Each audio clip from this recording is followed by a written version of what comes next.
Okay, so this is where we left our Zoe. We spun it, it sounded good. And the next job is to basically get it back together, back on the road, and then we can do some proper high-speed testing, make sure everything definitely sounds good, there's no other niggles. Yeah, and just give it a good test, really. There's no absolute guarantee with these bearings. I've done them a few times. Occasionally you can have a little bit of residual noise, and then it's a case of working out where that's coming from and whether we're happy with that. Obviously it's under warranty to the customer, so, but yeah, we want to make sure we're doing a good job. So yeah, we've got to rebuild this front end. So there's the subframe underneath, radiator pack on the front, there's a crash bar, scuttle area, yeah, and there's this wiring loom that wraps around the side. And yeah, that one over there sort of wraps along the front of the radiator and connects to various sensors and stuff. And yeah, we need to get this back together so we can give it a test. So I'm going to crack on with that, and I'll catch you in a moment. All right, cheers. Okay, cool. So we're getting on pretty well here. So we've got the subframe, radiator pack, got all these pipes, cooling vent for the motor. There, and then some of the panels around the sides and the aircon pipes fit on around the sides and all that. So yeah, when I've got them in this state, I quite like to clean out this radiator because obviously because the heat pump uses the air conditioning system, you need good airflow, and the slight quirk of the design is this duct. There is a gap underneath it, I suppose, so yeah, the air can kind of, oh sorry, you were down there, the air can kind of go up here, but it's it always seems a bit weird because most of the air just hits the front here. But yeah, I like to take this off and then pop this sort of guard off and then just clean all those leaves out and things, just because you want maximum airflow for a good, you know, properly working heat pump. A little quirk of design actually on these Zoes, heat pump related. So this is a water radiator in the front. Obviously it's got the water pipe, and then we've got the aircon radiator behind. Now on your average petrol or diesel car, you'd have the aircon radiator at the front and the water radiator behind, because in a petrol or diesel car you're using the aircon radiator for cooling. You want that to get as cool as possible, and you're obviously using the water radiator for cooling as well. The water radiator though is going to be sort of like potentially 100 degrees or hotter, and if you put that in front of the aircon radiator, it would mean the aircon system wouldn't be as effective, because it would struggle to give you really good aircon, because it would be so hot, if you see what I mean. It would be being heated by the engine effectively, whereas what it's trying to do, yeah, is be cooled down. Yeah, so it would harm its effectiveness. Whereas in a Zoe, yeah, okay, you have got a cooling that you want to do with the aircon in the summer. However, the water that's coming into the water cooling radiator is nowhere near as hot, okay? But also, if you think about the winter, your aircon is being used in heat pump mode for heating, and you've also got warm coolant cooling the power electronics, not mega hot but warm.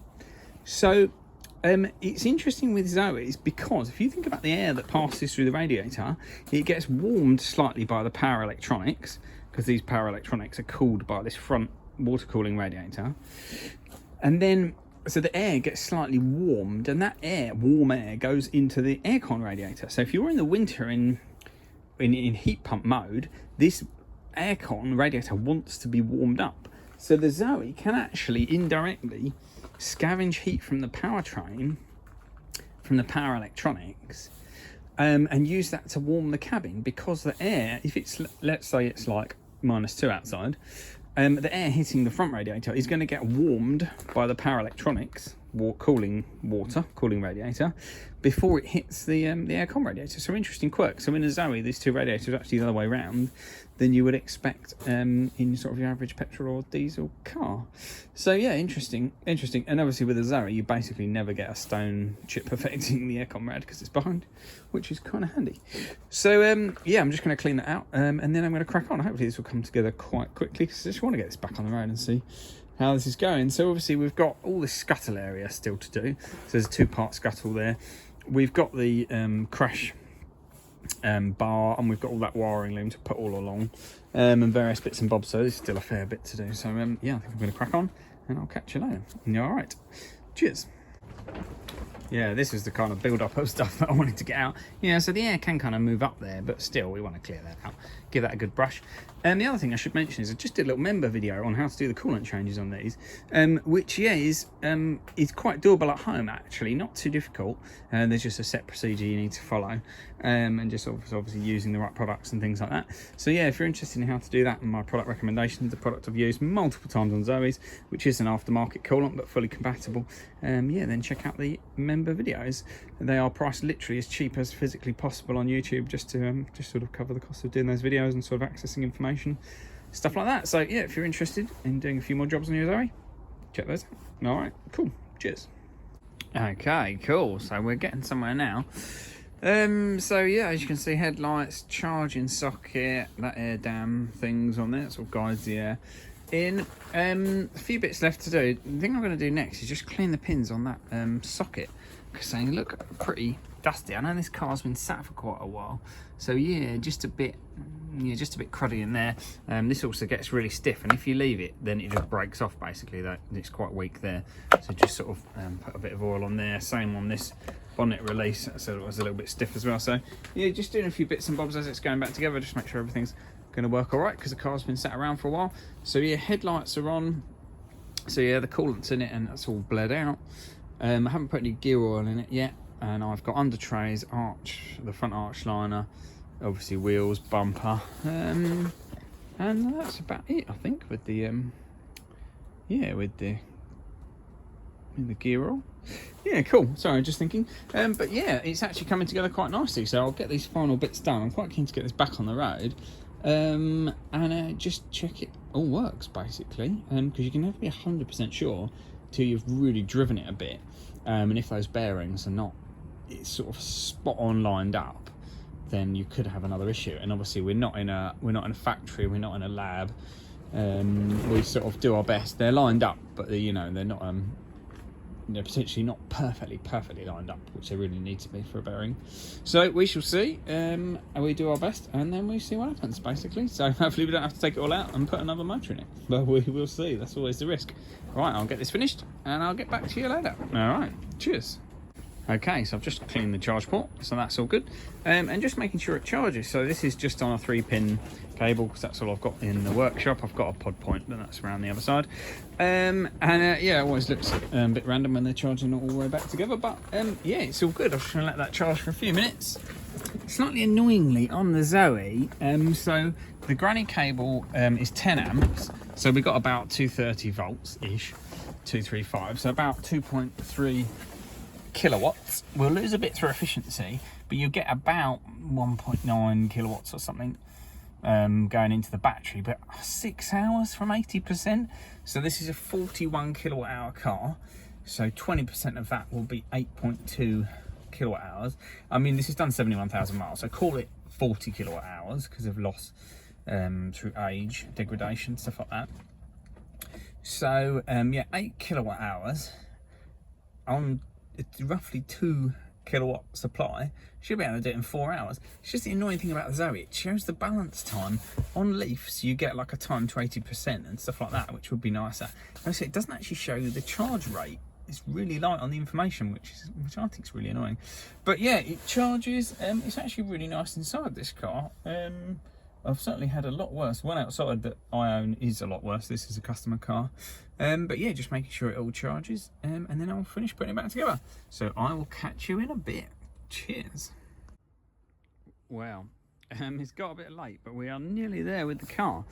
As you can see, bumpers on, yeah, all the scuttle area and wipers is on, motor cooling fan is on. So I've done the drive shafts. These bolts then go back on, so they're all torqued up.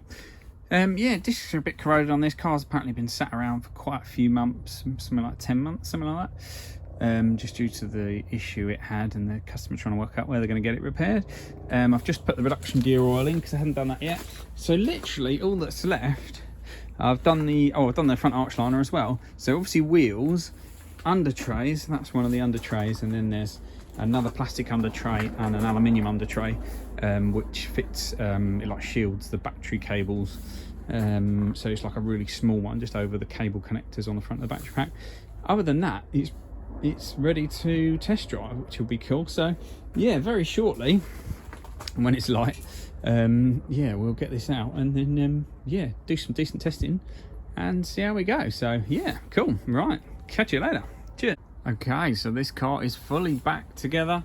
Under trays are on, wheels are on and everything, and it's still up on its stands. I'm just going to get it down and torque up the wheels, get it out of the workshop, and then we'll have a little drive and see what it sounds like. So yeah, we shall see. So the just spinning it just with the motor and, you know, just up on the stands does sound good compared to the last one. Last one did have a little bit of sort of residual noise, but this one sounds good. So the proof of the pudding is in the eating. Let's get it down, go for a drive and see what happens. All right, catch you in a moment. Cheers. Okay, the car is down, wheels torqued up. Let's give it a little drive. Let's get it out of the workshop and see what it sounds like. Right. Obviously we need to do some sort of high-speed testing. So, just turn that off for a second. Let's put the windows down so we can hear what's going on. It needs a service. That's what that spanner is. Just gonna go carefully. It's just the bins.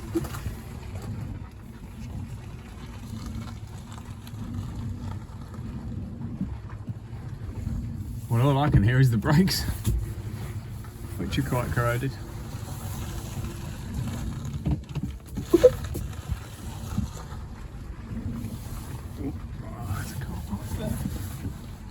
Just get past this car and then we can go a bit quicker.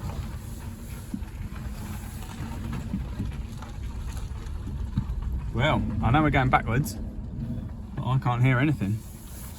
Just turn around and we'll go forwards. There's like Zoes everywhere around here. Oh, well, let's just turn off the pedestrian drone. Right.